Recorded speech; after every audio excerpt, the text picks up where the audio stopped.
Olá, boa noite, boa tarde, não sei exatamente que hora que você vai estar vendo essa gravação, mas estamos aqui para mais um encontro da nossa terapia em grupo, que nós sempre falamos algum fio, né? Usamos algum fio condutor para fazer as observações, as reflexões da noite, porque esse vídeo sobe à noite, mas certamente vocês podem ouvir e assistir em qualquer momento que vocês estiverem com mais disponibilidade.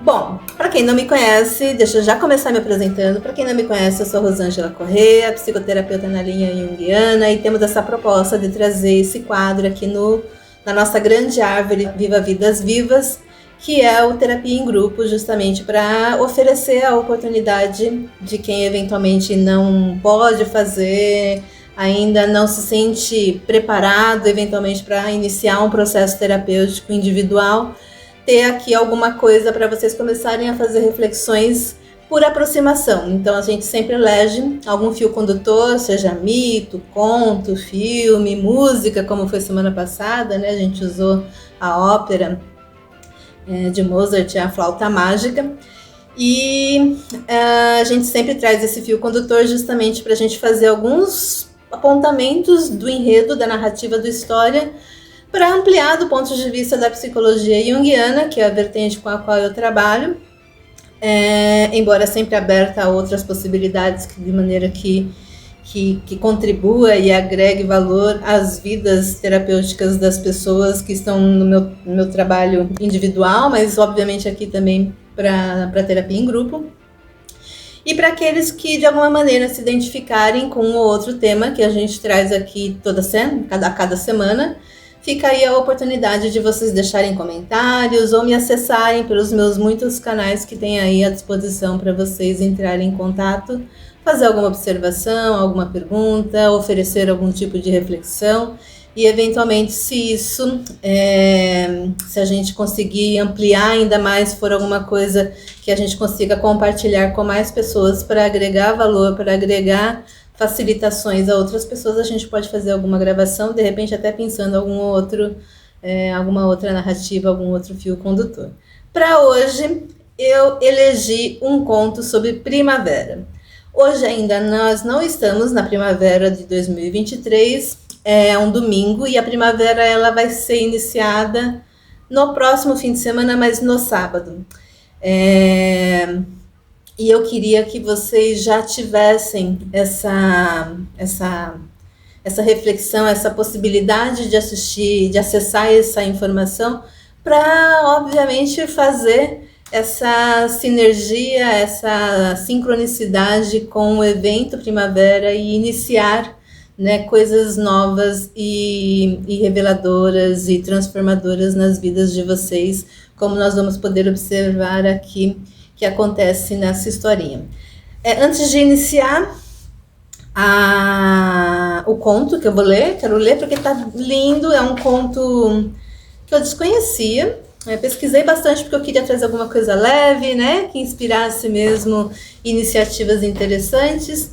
Desconhecia esse conto, a origem efetiva não encontrei, deve ser esses contos populares que passam de boca em boca, mas vocês vão perceber pela linguagem que é um português, mas é um português de Portugal. Então é um site luso, e aí eu vou compartilhar com vocês daqui a pouquinho, mas antes disso eu quero já deixar alguns avisos, como o amigo fala, alguns avisos paroquiais, que é como eu pretendo conduzir os trabalhos aqui do Terapia em Grupo até o final deste ano e início do próximo ano. Como eu disse, esse quadro começou lá em março, né? Bem-vindo. Semanalmente a gente tem aqui alguma reflexão, uma conversa que faça revelações e provocações de modo geral. E hoje é o último Terapia em Grupo deste mês. Na semana que vem ainda é o último final de semana, e aí domingo que vem já será a primavera. A primavera acontece no sábado às 3h49 da madrugada, que é o nosso equinócio de primavera aqui no hemisfério sul. E aí eu pulo o primeiro final de semana de outubro também, então vamos ficar 2 finais de semana sem o eu trazer aqui uma conversa no Terapia em Grupo.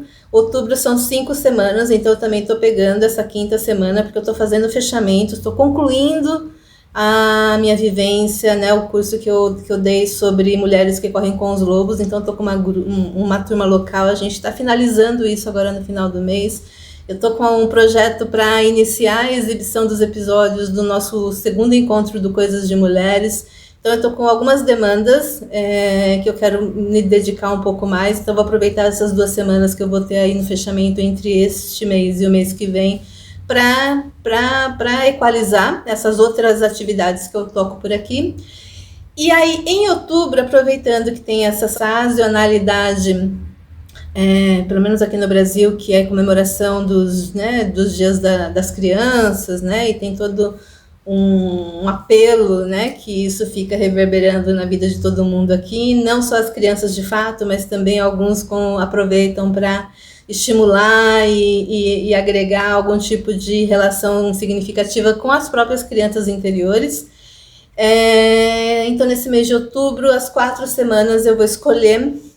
Aliás, quem quiser propor, sugerir, estou aberta a gente discutir para elencar aí, de repente, os contos de fadas mais próximos do nosso imaginário, que nós crescemos assistindo filmes, assistindo TV, desenhos animados, então aqueles contos mais próximos da nossa vivência, né? Cinderela, a Pequena Sereia, Pinóquio, alguns desses contos, né? Não necessariamente estes, mas esses contos mais conhecidos. Vou elencar cada final de semana de outubro para trazer esse conto, que vai ser mais fácil, porque vocês já vão, né, a maioria já vai conhecer mesmo. E aí eu vou fazer uma análise, uma ampliação sobre as dinâmicas que acontecem nesses contos mais populares e mais próximos da nossa convivência, né, no dia a dia, para a gente brincar aí com essa celebração do Dia das Crianças. E em novembro, eu não sei se eu vou precisar dos 4 finais de semana, mas eu preciso de mais de 2, com certeza. Eu vou picar as terapias em grupos do mês de novembro, apresentando com bastante acuidade, com bastante detalhamento, um filme chamado Minha Vida Noutra Vida. Esse filme foi o artifício que eu utilizei para poder usar como fio condutor na minha própria monografia de quando eu entreguei e fiz a minha formação em psicoterapeuta na linha junguiana. Então ele está bem destrinchado e eu quero mesmo esmiuçar ele com vocês. Eu vou deixar mais para frente a indicação de onde é que vocês podem eventualmente até assistir esse filme para poder ficar mais rico, né, para vocês fazerem essas aproximações com o histórico e enredo do filme, mas sempre com a proposta de fazer esse pensamento, esse link, trazendo uma ou outra circunstância para as nossas próprias dinâmicas e tomar, de repente, alguma atitude diferente, observar aquelas circunstâncias de maneira diferente para a gente mesmo conseguir fazer os nossos próprios andamentos, né, significativos em nossas próprias vidas. Bom, e aí, terminando novembro, eu vou pôr o Terapia em Grupo em férias.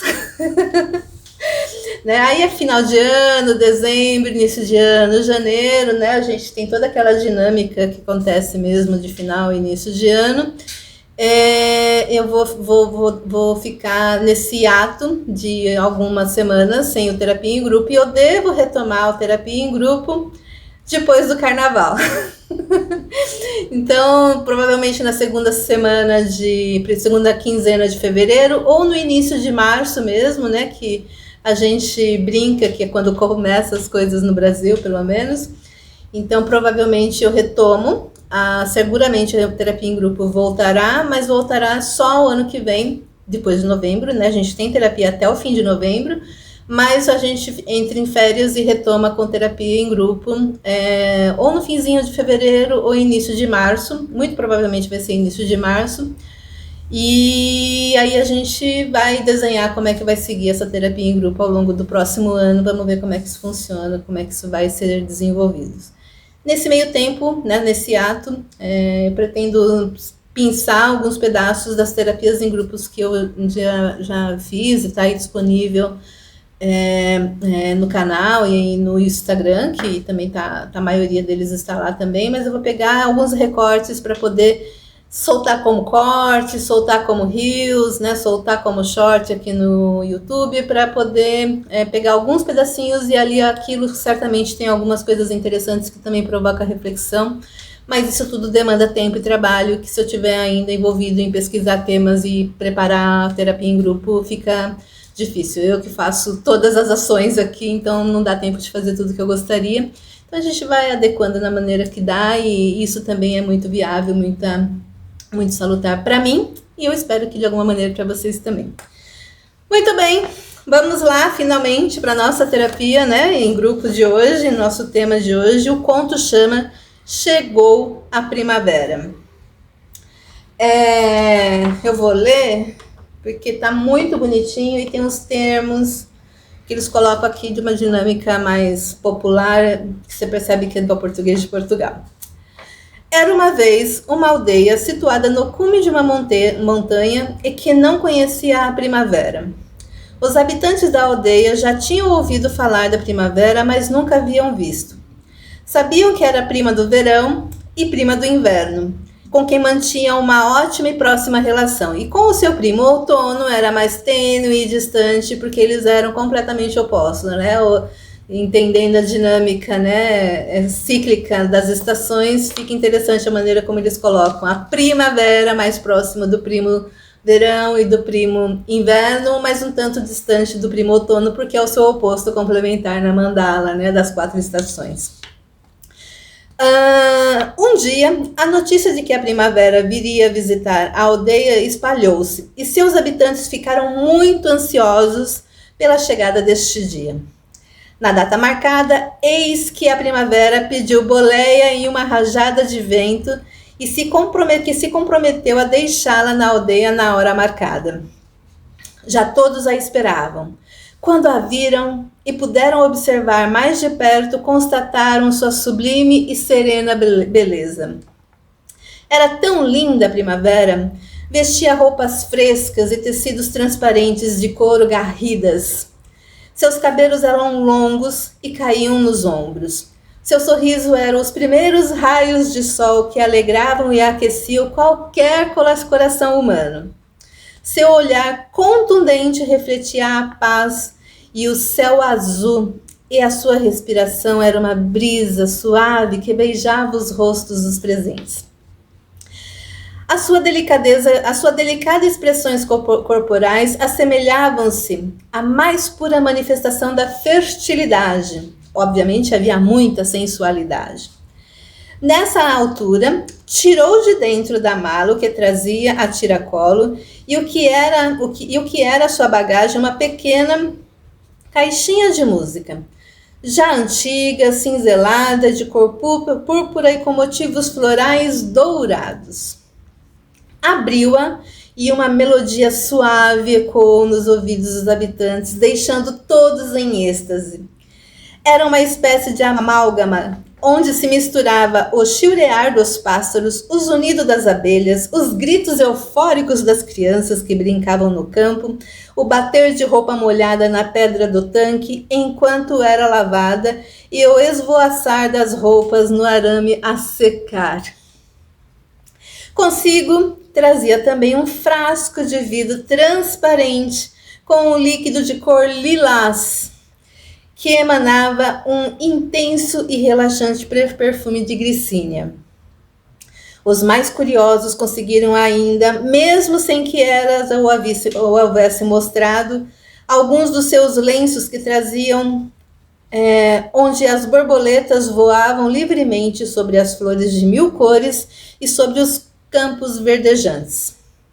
Havia ainda algo que a primavera lhes queria mostrar: um relógio. Um belo e valioso relógio de bolso prateado. Não tinha números, só a imagem da lua e a imagem do sol, e 2 cores, branco e negra. A branca era mais extensa e logo se aperceberam que aquele era o relógio que marcava as regras dos dias e das noites. Com a chegada da primavera à aldeia, os dias começariam a ser mais longos e as noites um tanto menor à medida que o tempo avançasse até o verão. Caiu a noite e os habitantes da aldeia preparavam-se para dormir, assim como a primavera, que estava exausta da viagem, quando se depararam com mais uma melodia mágica com que a primavera resolvera brindá-los pela simpatia de ter sido tão bem recebida. Era o som pousante dos grilos machos e das corujas que entoavam na imensidão da noite os seus cânticos sobre o manto brilhante, que refletiam a alegria de todos os habitantes que viviam ali naquele local. Também para eles começava um novo ciclo. Com a chegada da primavera, o ciclo revitalizado da fertilidade. E aí o conto acaba neste ponto, quando faz a apresentação da primavera e efetivamente aqueles aldeões que até então ainda não conheciam a beleza e a magia que a primavera é capaz de suscitar. E aí a gente vai partir para começar a fazer uma ampliação do ponto de vista da psicologia junguiana, como eu mencionei no começo, sobre estes aspectos.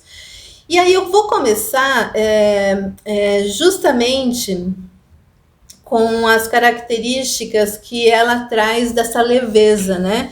E dessa comunhão que ela tem com os primos, o primo verão e o primo inverno, que é quem está acabando de passar o bastão, né? Quando a primavera chega, que é o que nós estamos experimentando aqui, embora aqui no Brasil tá meio estranho, né? Esse tempo. Com esse orninho ainda por cima, né? Que tudo fica mais diferente mesmo, enfim. O inverno é um tempo mesmo de fechamentos, né? De encerramentos, de mortes, né? De ressignificações, de preparar a terra para plantação efetivamente. Com a chegada da primavera, esse tempo de repouso, esse tempo de hibernação que o inverno acaba suscitando, você acaba tendo a possibilidade, inclusive, de fazer alguns descansos necessários, né? Algumas reconsiderações necessárias, alguns descartes indispensáveis, algumas eleições, né? Elencar ali o que é mais importante, o que fica, o que não fica, o que são as escolhas efetivamente, para nessa passagem de inverno para primavera, efetivamente começar a fazer todo esse preparo do solo para fazer as plantações, para nós termos as colheitas no verão, que é a estação seguinte, né? Então, dos convites principais desse conto, das reflexões principais desse conto, é a questão dos encerramentos, dos fechamentos, das finalizações, das revisões do que foi em todos os meses anteriores, especialmente esse último, porque o que deu, o que não deu precisa ser revisto se ainda fica, para obviamente preparar o início de um novo ciclo que está sendo renovado com a chegada circunstancialmente da estação primavera. E aí, assim como para o conto, isso é um dos pontos chaves, né, dessa proposta de reflexão aqui, eu fiz questão de trazer esse tema, né, neste final de semana, um domingo antes do efetivo início da primavera, para aqueles que tiverem as chances de terem acesso a essa conversa, para aproveitarem simbolicamente essa circunstância, como está acontecendo no conto, para vocês fazerem, para nós fazermos em nossas próprias vidas. Então momento, mais do que na virada do ano, né, ocidental, que a gente tem esse início de Réveillon e tudo mais, é significativo que, se de alguma maneira vocês conseguissem antecipar esse processo, na virada do ano, possivelmente isso vai ser muito mais fácil. Né? Possivelmente na virada do ano você efetivamente vai estar se beneficiando dos frutos que supostamente acontecerão no verão. né? No Brasil aqui, especialmente é verão. Então, importante vocês começarem, porque tem que lembrar também que esses contos, especialmente os mais antigos, né? Os equinócios é diferente no hemisfério norte e hemisfério sul. Então, no hemisfério norte, nós estamos entrando na primavera, mas o hemisfério norte está entrando no outono, que é o oposto complementar da primavera. E quando finaliza o outono, é o início do inverno, que nós estamos encerrando esse processo. E para o hemisfério norte, porque a gente herdou muito essa cultura ocidental, né, do norte global, no norte global, nessa mesma mentalidade, raciocínio sobre os equinócios, para eles, efetivamente, o virada de ano, encerramento de ano, de um ano para o outro e ao Réveillon, efetivamente, era efetivamente o tempo do inverno, o tempo do recolhimento. Mas a gente seguir isso osmoticamente aqui no sul global, como eles, né, ao longo de tantos anos, experimentam e simbolicamente materializam esse conceito, né? Para eles faz muito mais sentido esperar esse recolhimento no final do ano. E aí, na hora que termina o final do ano, o equinócio para eles de primavera é quando é o nosso outono, que é o meio do ano, né? Que nós acabamos de passar pelo outono, atravessamos quase todo já o inverno e aqui estamos na primavera. E aí é importante vocês estarem atentos a esse tipo de ordem global, né, norte e sul global, para a gente começar a se apropriar dessas movimentações naturais, cíclicas, que nós estamos inseridos, seja no hemisfério norte ou no hemisfério sul, mas ainda por cima arrematado com essa forma de comportamento, acho que eu posso dizer assim, que é a questão do final do ano. Para eles funciona mais esse encerramento no inverno. Para nós é início de ano. E isso pode perder um pouco o valor nesse sentido.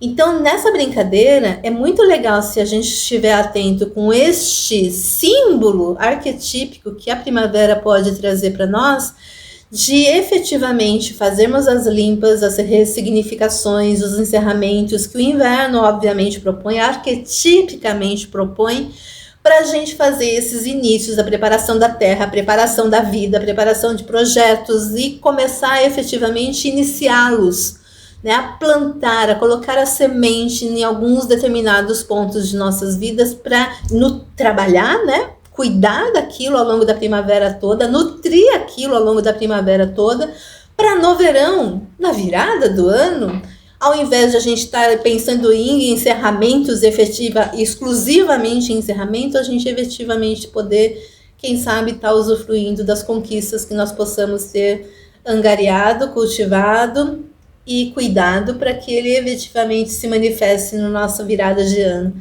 Quem sabe isso não é interessante, a gente começa a fazer coisas significativamente diferentes que possam agregar valor efetivamente para cada um de nós. Fica aqui a provocação, o convite para vocês pensarem o que é a primavera para você, né? E em que momento da vida a gente pode efetivamente investir energia para fazer encerramentos e para iniciar coisas interessantes para nós e para o coletivo, obviamente. Mas não é só isso. O conto traz essa provocação, essa movimentação maravilhosa que a gente pode colocar em nossas próprias vidas, mas tem incutido a questão das diferenças, né? Ela fala aqui dos primos, inverno e verão, né? O encerramento e a colheita, ela é um intermediário desse processo, e o outono está um pouco mais distante. Mas outro ponto significativo que eu acho relevante é a questão do relógio. É significativo nesse contexto aparecer um relógio. A princípio, primavera tem muita essa energia, né? Um dos sons que ela traz é a energia, né? Os sons das crianças brincando, né? Fazendo algazarra nos campos. E tem muito essa leveza mesmo, né? Que a primavera suscita no sentido de alívio, de belo, de cheiroso, de estímulos diversos sensoriais que nós experimentamos na primavera, mas junto a tudo isso tem implicitamente a dinâmica do tempo, né? E do tempo ainda por cima apresentado num relógio, que é mais simbólico ainda porque tem essa questão mesmo, né? Que há tempo de iniciar, há tempo de finalizar, há tempo de experimentar, mas dentro de uma dicotomia entre sol e lua, entre branco e negro. E aí ela ainda remata a informação significativa que nós estamos numa época do ano em que, astrologicamente, astrofisicamente, astrológica é mais no campo da astrologia, né? Mas astrofisicamente, em que fisicamente o Sol está passando pelo eixo, pelo equinócio do Equador, né? Pela linha do Equador do globo, que é o centro do planeta, né? Que é uma linha que corta assim, imageticamente a linha que circunda o nosso globo, nosso planetinha Terra aqui, e que ele passa, né, a fazer, nós passamos, né, a fazer, não é o Sol, não é o Sol, nós passamos a fazer a órbita ali em torno do Sol, de maneira que o Sol vai ficar mais tempo no hemisfério sul. No dia, né, os dias ganham mais horas de Sol e vai gradativamente diminuindo a sua noite até a chegada do verão, né? O verão ainda é mais longo os dias, cada vez mais curtas as noites e, consequentemente, isso nos oferece a oportunidade de interagirmos, de atravessarmos as dinâmicas, de criarmos efetivamente mais coisas para quando passarmos pelo equinócio do outono, esse movimento ter o oposto complementar. E aí, a partir do início do outono, começa a ter noites mais longas, e à medida que vai se aproximando e atravessamos o inverno, as noites são muito mais longas do que os dias, como nós estamos acabando de experimentar, né? Hoje já estamos hoje, ouvindo aqui, já foi, né? Mas até o finzinho aqui do inverno, né? O inverno já estava com noites muito menores do que o auge do inverno, né? Especialmente na hora que iniciamos o inverno e que estamos lá no meio do inverno, os dias amanhecem cada vez mais tarde e as noites chegam cada vez mais cedo, né? E aí tem essa inversão a partir do início da primavera até atravessar o nosso verão. Mas a proposta é justamente fazer essa conciliação e aproveitar o que cada qual tem para oferecer. Não é para negar nenhum e nem outro, não é para condenar nenhum e nem outro, não é para achar que um é melhor que o outro. Na verdade, cada qual tem a sua relevância significativa e capaz de produzir elementos importantes para cada um individualmente, mas para o coletivo, sempre envolvendo o coletivo também. Só é importante, com base nessas percepções e na identificação destes recursos, nós usarmos eles de maneira mais satisfatória possível. Se a gente tentar usar o mesmo recurso da maneira oposta ao que ele tem para oferecer, naturalmente ele vai oferecer um resultado aquém da nossa expectativa. Então é importante a gente começar a identificar a qualidade e a circunstância em que nós usamos e aplicamos um determinado recurso, seja ele de dia e de noite, seja ele de calor ou de frio, seja ele de verão ou de inverno, de primavera ou de outono, e seja ele as próprias dinâmicas das nossas próprias vidas, dos nossos próprios comportamentos. E aí, em relação ao outro também, não adianta exigir de alguém que é mais sentimento um pensamento racional. Não é possível, gente. As pessoas são diferentes e que bom que nós somos diferentes. Assim como é mais difícil você explicar, porque, né? Como é que explica um sentimento para alguém que é racional ou para alguém que é sentimento? Quem é sentimental vai explicar, vai manifestar o entendimento através das próprias disposições de sentimento, né, de sensibilidade. Quem é mais racional vai tentar esquadrinhar aquela dinâmica do ponto de vista lógico, né? Aritmético, se fosse possível. E não tem nada de errado nisso. O problema é quando você tenta conduzir e exigir que o outro, que tem um determinado modelo de atuação, de funcionamento, né, ser o que não é capaz de ser, ou você mesmo se colocar ou se permitir ser cobrado e exigido de você manifestar determinadas questões que você não é capaz, né? É importante a gente começar a entender o que é que o outro tem para a gente extrair o melhor do outro e, consequentemente, nós podemos também oferecer o melhor de nós. Se a gente focasse mais nessas dinâmicas, nessas disposições, seguramente nós teríamos menos embates e seríamos efetivamente mais produtivos. É impressionante como os CEOs ainda não pescaram essa informação. Puxa vida. Acho que seria bem bacana e bem interessante que a gente vive num mundo que dá pouca atenção ou nenhuma atenção para esse tipo de coisa, que é, de modo geral, entendido inclusive como falta de esforço, né, para algumas perspectivas. E, na verdade, só é muito provavelmente má utilização do recurso disponível. Pensa nisso, se você está fazendo de fato algo que não está surtindo o resultado que você quer, ou que você está exigindo em determinada circunstância um resultado que você idealizou, é porque você, né, porque você está usando o recurso pessoalmente de maneira inadequada, ou você está exigindo que o outro ofereça um recurso, fazendo com que ele use as próprias ferramentas de maneira inadequada. Seria muito mais interessante se a gente conseguisse equalizar melhor esse tipo de conceito, conhecimento, experimentações, e seríamos muito mais efetivos.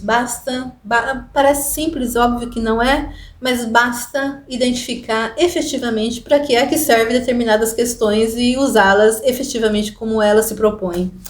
Fica aqui a dica provocativa mais uma vez.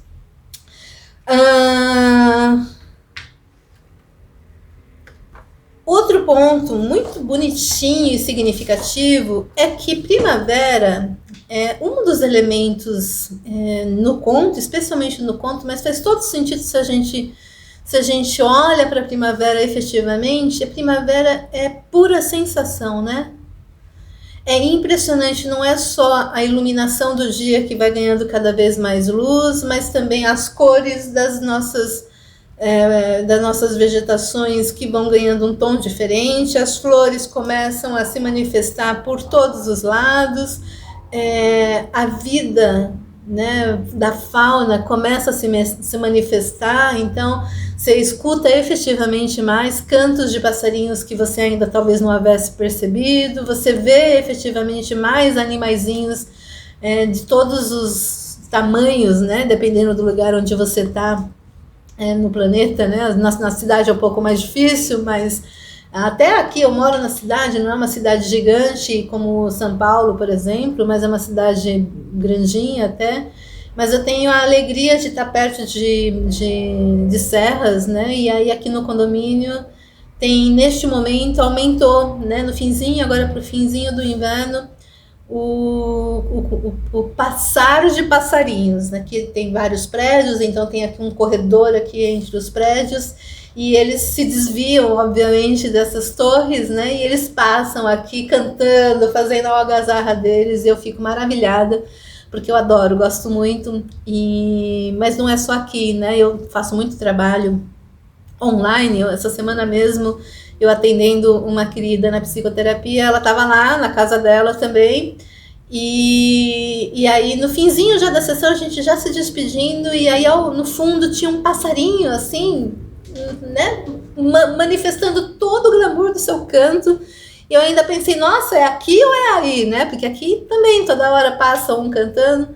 E ela, não, é aqui, né? E olha que bacana, né? Que bacana é a gente perceber efetivamente a presença da primavera se manifestando com suas várias nuances. Ela que na hora que ela vai, né, abre a caixinha e vai tirando as coisinhas ali, que são os fatores sensoriais e beleza e tudo mais, né, a visão, porque ela é bela, leve, esvoaçante, né, e tem toda aquela dinâmica mesmo de ativar a questão da visão, tem a questão de ativar o olfato pelo cheiro das flores, né, que ela traz o frasquinho com um perfume, é maravilhoso, enfim. São vários estímulos que a gente poderia mesmo experimentar, a gente pode efetivamente experimentar na primavera através das nossas disposições sensoriais. Então, não percam a oportunidade de identificar as várias relações com os seus próprios disposições sensoriais que a primavera pode oferecer para você, tanto na beleza que nós podemos observar com os nossos olhos, tanto no canto dos passarinhos, das crianças fazendo algazarra, porque afinal de contas, né, tá um tempo mais favorável para as crianças irem para fora das casas. A questão olfativa do perfume das flores todas que a gente tem a possibilidade de experimentar, os sabores, né, uma explosão de sabores com as frutas naturais que começam a pipocar por todo lado, principalmente no fim da primavera, que efetivamente na sazonalidade é mais talvez recorrente, né? Porque a instigação é justamente fazer essas plantações, esses cuidamentos, essas nutrições e tudo mais que é necessário para que a grande massa da alimentação se manifeste para a gente ter no verão uma boa colheita. Mais uma vez, isso também no hemisfério sul acaba tendo menos relevância porque nós vivemos num clima tropical, né?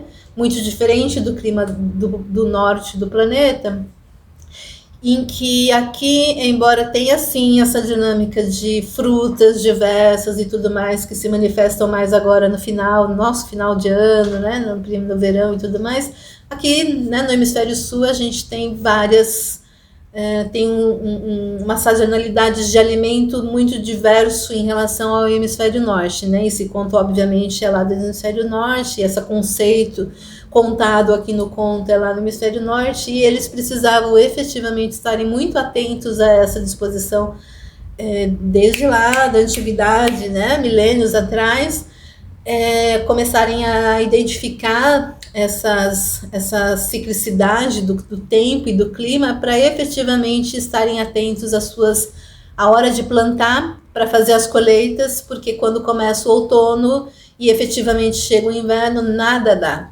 né? Lá eles têm uma recorrência maior por conta do frio extremo e tudo mais, então por isso é muito significativo, especialmente em contos como esse, para a gente poder valorizar essa disposição. Ainda assim, mesmo a gente aqui tendo um pouco menos de dificuldade nesse aspecto da questão da produção alimentícia, ainda assim a gente pode sim se beneficiar efetivamente dos benesses que a primavera pode nos oferecer.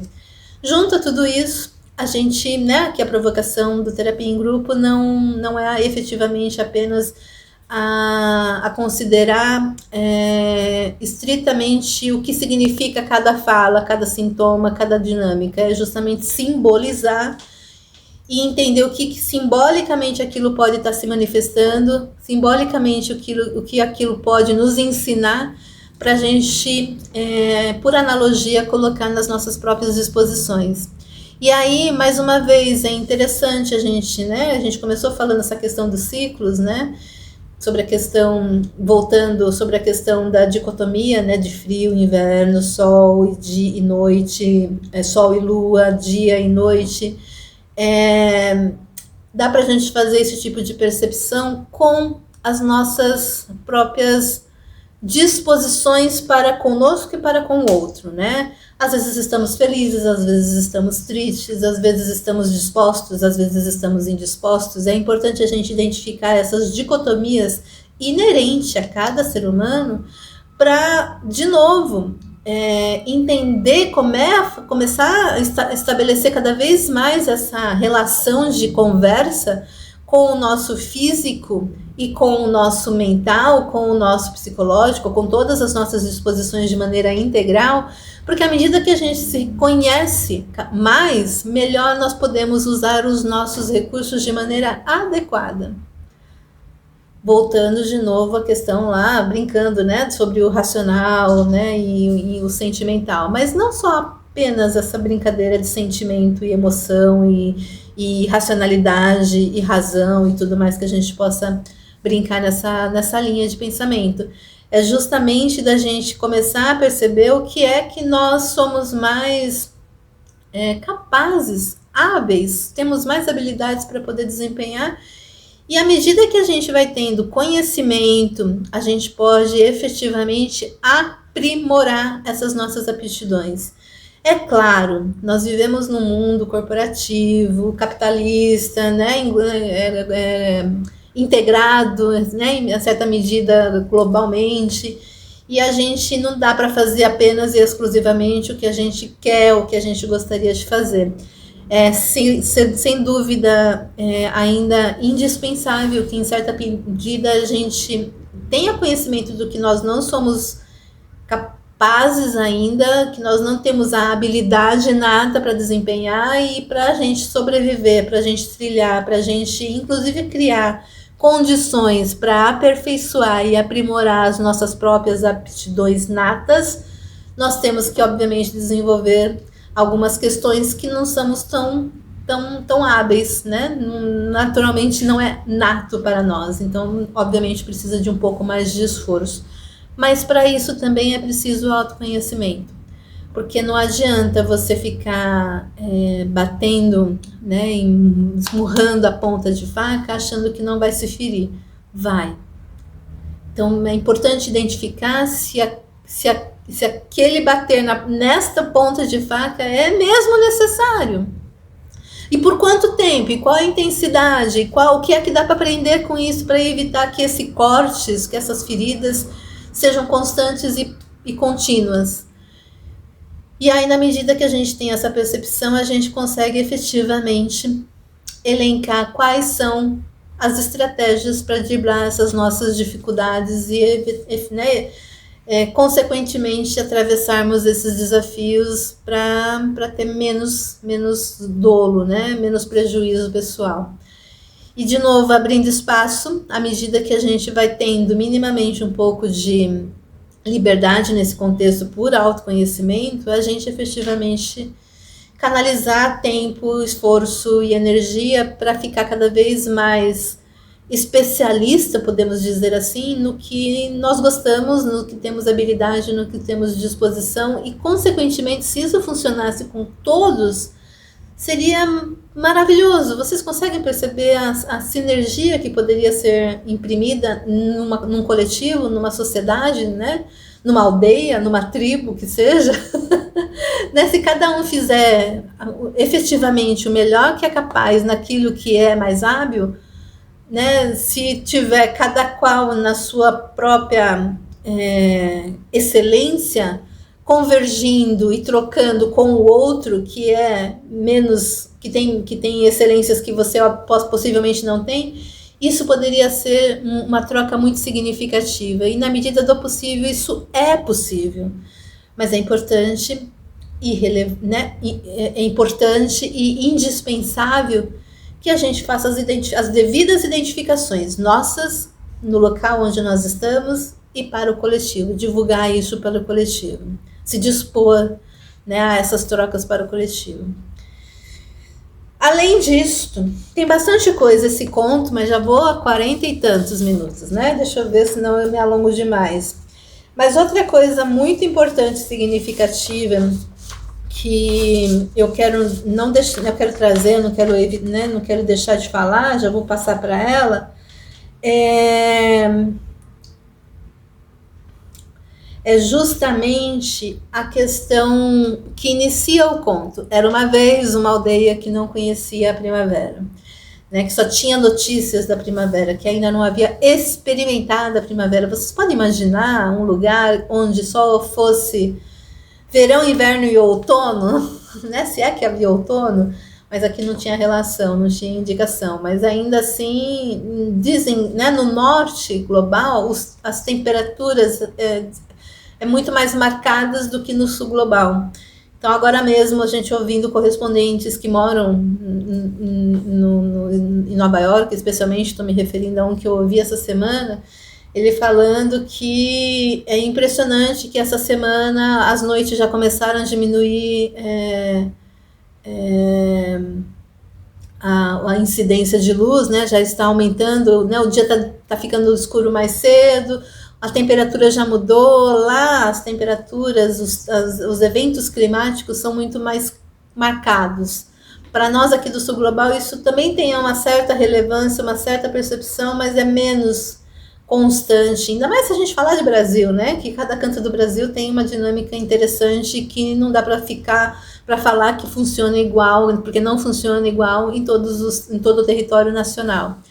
Ainda assim, é importante do ponto de vista simbólico que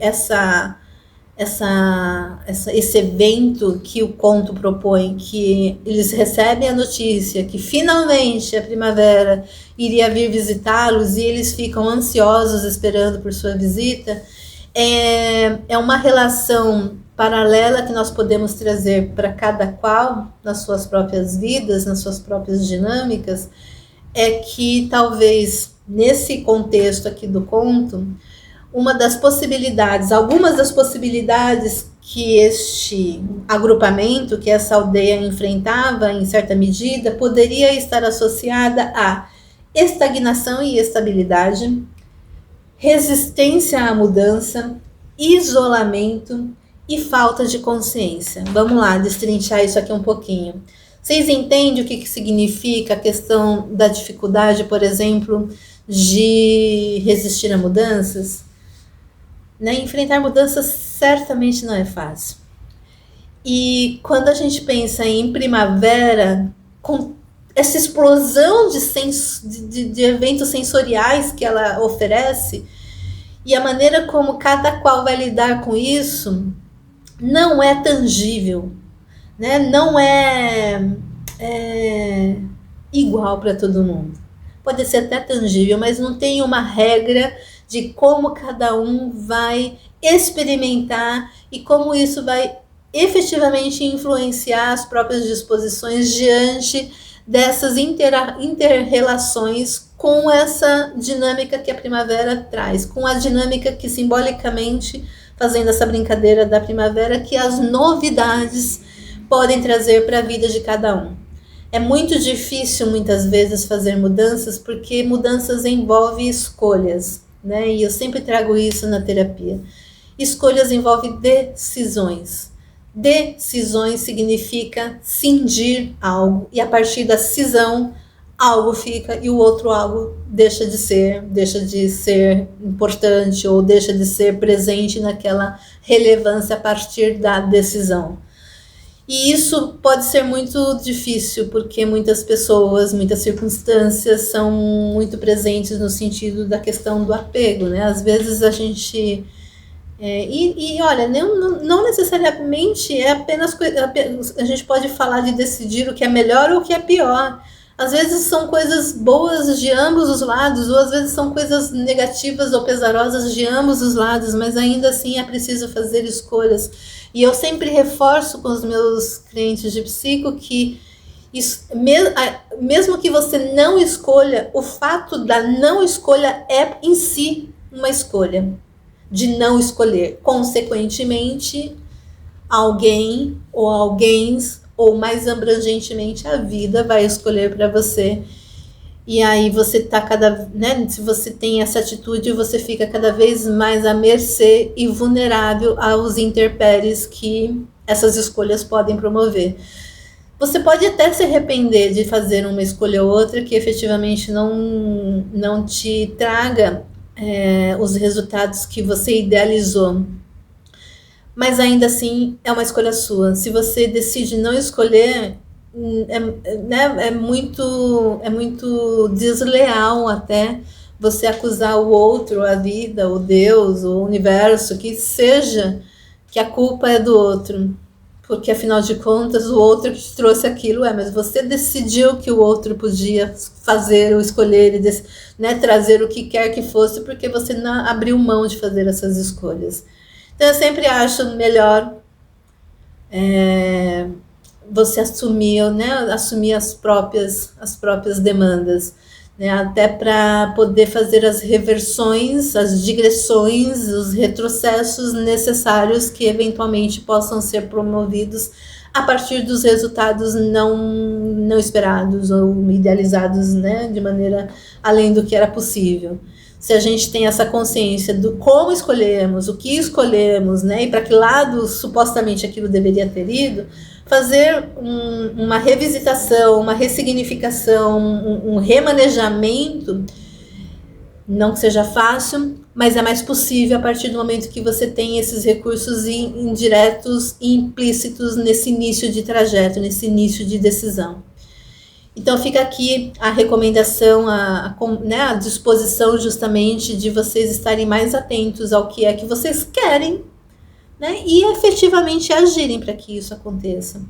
Ali, simbolicamente, aquele agrupamento, provavelmente eles ainda não haviam experimentado a primavera, mesmo que ela efetivamente estivesse ali presente. Se a gente não está desperto, a gente nem percebe algumas coisas. Se a gente não quer ver, se a gente não está disposto a abrir mão do outono, do inverno, como é que nós podemos querer uma primavera? Como é que nós podemos esperar um verão? Percebem? Percebem essa dinâmica? Às vezes a gente precisa atravessar um determinado ponto, sucumbir a uma determinada dinâmica, relevar alguma determinada circunstância pelo passo seguinte. Não magicamente, mas como uma estratégia de jogo xadrez, sabe? Move uma peça ou outra, né? Se dispõe a uma dinâmica ou outra para efetivamente conquistar o objetivo final. Quer comer uma manga no verão? Meu amor, você vai ter que ir atrás de uma semente, ir atrás de um lugar para fazer essa plantação, plantar ela, cuidar dessa planta, esperar ela crescer para que você possa consumir efetivamente em algum momento essa manga que você idealizou.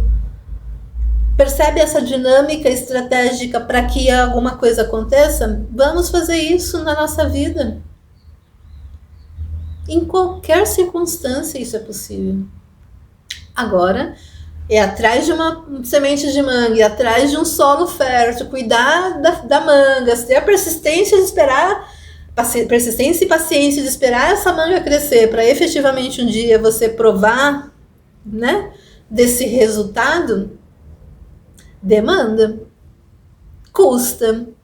É importante estarmos atentos e conscientes desse processo para não esquecermos de lá ver se a manga vingou ou não, se tem ou não fruto na próxima estação, sabe? Essas são as disposições de apelo, de provocação que essa dinâmica desse conto traz aqui com a primavera nos propõe. E aí, deixa eu ver se tem mais alguma coisa, a questão do isolamento, porque também às vezes a gente fica no nosso mundinho, né? Às vezes a gente nem sabe que tem manga para provar, porque afinal de contas a gente está sempre ali naquele mesmice, Essa semana eu ouvi um cliente trouxe uma ponderação por uma outra questão lá, mas muito, muito relevante, me lembrei agora. Ele falou, nossa, é difícil a gente ter a vida como um voo de céu de brigadeiro, né? A gente... a céu de brigadeiro normalmente está associado com um voo sem intempéries, sem turbulência, livre de qualquer tipo de dificuldade, né? Aquele voo liso, né? Cara, é legal, mas vocês já imaginaram fazer uma viagem, especialmente se você ainda por cima não tiver um destino, né? Porque supostamente você entrou, né, no avião, então você decolou. Primeiro que tem uma decolagem, né? Em algum momento houve ali uma dinâmica que teve a decolagem. Mas supondo que você tá lá no céu de brigadeiro, né, no voo liso e tal, e se você não chegar em algum momento, em algum lugar, que obviamente vai te tirar daquele céu, daquele voo plano de brigadeiro, em algum momento você vai ter que aterrissar, e aquilo envolve turbulência, envolve risco, envolve um monte de dinâmicas que tem a ver com a questão de aterrissagem, e naturalmente com tudo que vai acontecer ali naquele local da aterrissagem, a partir de sair do avião, né, da aterrissagem. Se você desconsiderar que não vai haver um porto, uma aterrissagem, um destino, e você vive no isolamento daquele voo contínuo, misericórdia, vocês já imaginaram viver uma vida igual, traço branco, né? Linha reta o tempo todo e constante? Pode aí eventualmente nem haver turbulências, naturalmente, não há nesse contexto, né, nessa esperança, como se isso fosse possível, mas né, se não haveria turbulências, mas também não haveria nenhum tipo de estímulo para você se desenvolver nas áreas que, obviamente, você não é desenvolvido. Você precisaria efetivamente ficar sempre preso e restrito àquele único circunstância para você não ser desafiado a desenvolver outras dinâmicas ou acessar disposições que você eventualmente até tenha, mas ainda não experimentou. E poderia estar se beneficiando e beneficiando o coletivo de modo geral, mas você ainda não havia sido provocado, né? Não havia tido oportunidade de manifestar aquela sua aptidão. Então, assim, céu de brigadeiro é legal? É. Mas o tempo todo, constantemente, viver numa ilha, né? Viver no alto de uma montanha sem nenhum tipo de acesso e estímulo diverso, pode ser uma vida não vivida, né? Uma vida não vida, para usar o nosso trava-línguas aqui, né? Que eu sempre recomendo.